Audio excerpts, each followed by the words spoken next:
શ્રી ગણેશાય નમઃ. આજનો મારો વિષય છે માતૃભાષામાં ભણતરનું મહત્વ જાણવા, સમજવા, સ્વીકારવા છતાં અપનાવતા અટકો છો શા માટે? તેના વિશે એકોકથી બોલીશ. જાણું છું પરિવર્તન એ સંસારનો નિયમ છે. જુઓ ને સિક્કાની બે બાજુ. મારું બાળપણ અને મારી પુત્રીનું બાળપણ. તેનાથી વેગળું હતું મારી નાની, દાદી અને માતાનું. તેમનો તો બાળપણમાં જ વિવાહ અને સંસાર હતો. ઘર વર અને બાળકોની સંભાળ. તેમના નસીબમાં ક્યાં હતો અક્ષર જ્ઞાનનો ચમત્કાર? મારા નસીબમાં હતો માત્ર માતૃભાષામાં ભણવાનો અલભ્ય લાભ.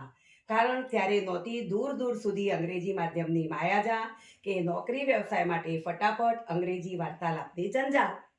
સમય વીત્યો અને ખુલ્યા શિક્ષણના વ્યાપારીકરણના દ્વાર. અંગ્રેજી ભાષાના આડંબરમાં બની માતૃભાષા લાચાર.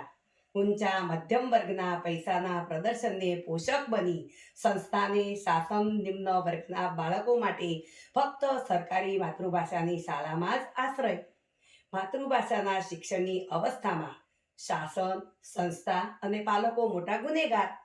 ફક્ત ભાષા જ નહીં, પહેરવેશ, ખાનપાન અને વ્યવહારનો પણ કર્યો છે સત્યાનાશ.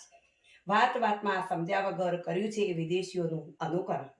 ન ઘરના ન ઘાટના એવું બની ગયું છે આપણું સમીકરણ.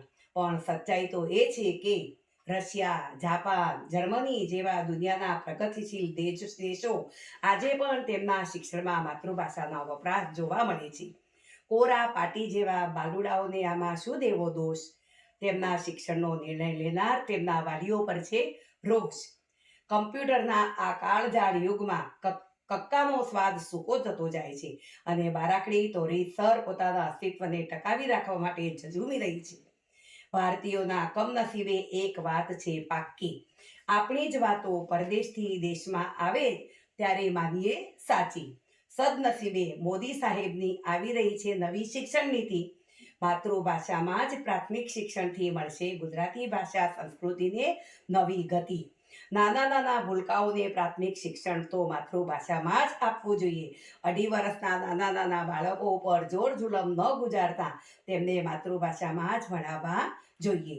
જય હિન્દ, જય ભારત.